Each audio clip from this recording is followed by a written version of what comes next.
The laughter echoed in the kitchen, a jarring tinny sound that vibrated through the linoleum floor and settled like grit under my fingernails. It wasn't the kind of laughter that bubbles up from genuine joy. It was the sharp, mocking kind, laced with a smug satisfaction that curdled the air. My son, barely 2, sat in his high chair, a look of utter confusion on his tiny face, smeared with something that smelled vaguely of beef jerky and artificial flavoring. He'd been given a small handful of kibble, dropped from my sister's open palm, and the performance was met with guffaws from her and, to my utter horror, chuckles from my own parents. They were gathered around the island, their faces flushed with amusement, egging each other on. A moment later, my sister let out another high-pitched bark of laughter, wiping a tear from her eye. I felt a cold dread bloom in my stomach, a sickening lurch that had nothing to do with what was in my son's mouth. It was the casual cruelty, the complete disregard for him, and the way my own parents condoned it. My sister Sarah had always been a bit of a wild card, her sense of humor skewed to the point of being offensive, but this was different. This was beyond a prank. This was a deliberate public humiliation, a demonstration of her power over something innocent and entirely defenseless. And my parents, the people who were supposed to be his safe harbor, just watched, their faces creased with mirth. I remember looking at my son, his eyes wide, his lower lip trembling, and feeling a primal urge to snatch him up, to shield him from the sheer ugliness of the scene. But I froze, caught in the sudden, suffocating grip of disbelief. The silence that followed Sarah's final snort of laughter seemed to stretch, thick with unspoken tension, only to be broken by the clink of a fork against a plate as my mother resumed her task. That day was a turning point, a silent fracture in the foundation of everything I thought I knew about my family. For years, I'd navigated the choppy waters of my relationships with them, my sister's volatile personality and my parents' tendency to smooth over conflict with passive acceptance. I'd learned to bite my tongue, to let things slide, to prioritize peace over my own feelings. I'd become adept at deciphering the subtle currents of their unspoken expectations, the delicate dance required to maintain a semblance of harmony. But seeing my son, my precious innocent son, subjected to such thoughtless disrespect, and seeing it embraced by the people who were supposed to love him most, broke something in me. The laughter died down, replaced by the clatter of plates as my mother began clearing away the remnants of a shared meal, but the echo of it, the echo of their indifference, stayed with me. It lingered in the air like a persistent scent, a reminder of what had transpired. I cleaned my son's face, whispering reassurances, my hands trembling slightly. His innocent gaze met mine, uncomprehending of the underlying current of distress. He just wanted his dinner, a warm embrace, a sense of safety. He was the collateral damage in a long-standing game of emotional manipulation, and a desperate need for attention that my sister had perfected.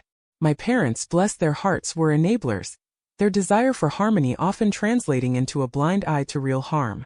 They would say it was just a joke, that I was being too sensitive, that Sarah didn't mean anything by it. I could almost hear their practiced pronouncements, their predictable justifications, already forming on their lips. But I knew better. I saw the glint in her eye, the deliberate way she'd offered him the food, the calculated anticipation of the reaction. It was a performance meticulously planned and executed. The rest of the evening was a blur of forced politeness. I kept my interactions minimal, my eyes constantly on my son, a silent internal vow forming with every breath I took. I would not let this slide. Not this time. Not ever again. It wasn't about revenge, not in the way people usually understood it. It was about balance. It was about making sure that the weight of their actions had a corresponding consequence, not for their own good, but for the protection of the vulnerable. A quiet resolve settled over me, a newfound strength that felt both foreign and deeply familiar. The following weeks were a quiet experiment in distance. I started declining invitations more frequently. Son's nap schedule became my mantra, or, he's a little under the weather, even when he was perfectly healthy. The excuses were gentle, plausible, and consistent. When I did attend family gatherings, I made myself a silent observer, my attention solely focused on my son. I'd steer him away from Sarah's orbit, my body a protective barrier. If she approached him, I'd gently redirect her, my smile pleasant but my eyes unwavering. I never raised my voice. I never confronted anyone directly about the dog food I silent. Instead, I let my actions speak. It was a deliberate withdrawal, a slow and steady recalibration of my boundaries. My parents, used to my presence and my willingness to cater to their social calendar, began to notice. They'd ask, their voices tinged with a familiar disappointment. "Are you sure you can't make it? It's just a small get-together." I'd reply with the same calm, practiced tone. "I'm so sorry, but we really can't. We'll have to catch up soon." The phone calls became less frequent, the invitations more sparse. It was a slow withdrawal, a gradual severing of ties that felt less like a dramatic break and more like a natural ebb of a tide that had long been pulling me under. The familiar rhythm of expectation was slowly dissolving, replaced by a more deliberate pace. My sister initially seemed unfazed. She probably assumed I'd eventually forget, or that my parents would chide me into submission. But when she tried to engage me, to draw me back into the familiar dynamic of their family circus, I offered only polite, brief responses. I wouldn't engage in gossip, wouldn't take sides in their petty squabbles, wouldn't offer the validation she craved. I simply existed, a calm, unyielding presence that refused to be drawn into the chaos. My polite detachment was a wall she couldn't breach, a polite dismissal of her attempts to regain control. The real shift happened subtly. It wasn't a sudden realization for them, but a slow dawning of discomfort. My parents, deprived of my easy compliance, began to feel the absence. They missed the reliable daughter, the one who always showed up, always smoothed things over. They started to question their own roles, the years of overlooking Sarah's behavior, the complicity in the laughter that day. It wasn't an accusation but a quiet internal reckoning.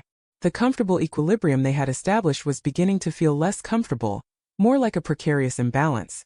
One afternoon months later my mother called. Her voice was softer than usual, a little hesitant. "Honey," she said, "I was thinking about that day with the dog food. It wasn't right, was it?" It wasn't an apology, not really. It was an admission, a crack in the carefully constructed facade of normalcy they'd always maintained. The words hung in the air for a moment, heavy with unspoken history. I simply said, "No, Mom, it wasn't." There was no recrimination, no anger, just the quiet acknowledgement of truth. A long pause followed, filled with the hum of the phone line and the weight of that shared understanding. The consequences for my sister were different. She didn't face legal action or public shame. Her consequences were far more insidious, far more damaging to someone like her. The family gatherings became less frequent, less boisterous. My parents, without me there to cushion the blow, found themselves having to manage Sarah's outbursts and demands more directly. They'd stopped laughing, their amusement replaced by a weary resignation. She started to feel the isolation, the subtle shift in the family dynamic where her usual brand of provocateur charm no longer held the same sway. My absence was a constant, quiet reminder of her transgression, a vacuum where her audience used to be. Her familiar tactics, which had always garnered a reaction, now often met with a sigh or a pointed silence. Then came the real quiet blow. My sister, in her desperation to reassert her relevance, started fabricating stories about me. Nothing major, just little whispers about my parenting choices, my marital life, things designed to sow discord and gain sympathy. She was hoping to turn my parents against me, to create a rift that would bring the focus back to her. But this time my parents, having already grappled with their own complicity, weren't so easily swayed. They knew me. They knew my quiet dedication to my family. And they knew Sarah's patterns. The familiar narrative of my perceived failings, once so readily accepted, now met with a knowing skepticism. When Sarah finally had to stand before a judge, it wasn't for anything I'd directly initiated. It was related to a custody dispute with her ex-partner. He'd brought up the incident with my son, not as a primary accusation, but as evidence of her unstable judgment, her pattern of reckless behavior. He'd had a friend, a witness, who corroborated the story. And my parents, when asked to testify, gave short, factual accounts of the events of that day. They didn't embellish. They didn't accuse. They simply stated what they saw and heard. My sister, who thrived on drama and manipulation, was faced with the stark, unvarnished truth, delivered by the very people who had once laughed alongside her. The air in the courtroom grew still as their measured testimonies unfolded, each word a quiet testament to the incident. She cried. Not a theatrical, attention-seeking sob, but a raw, heartbroken wail.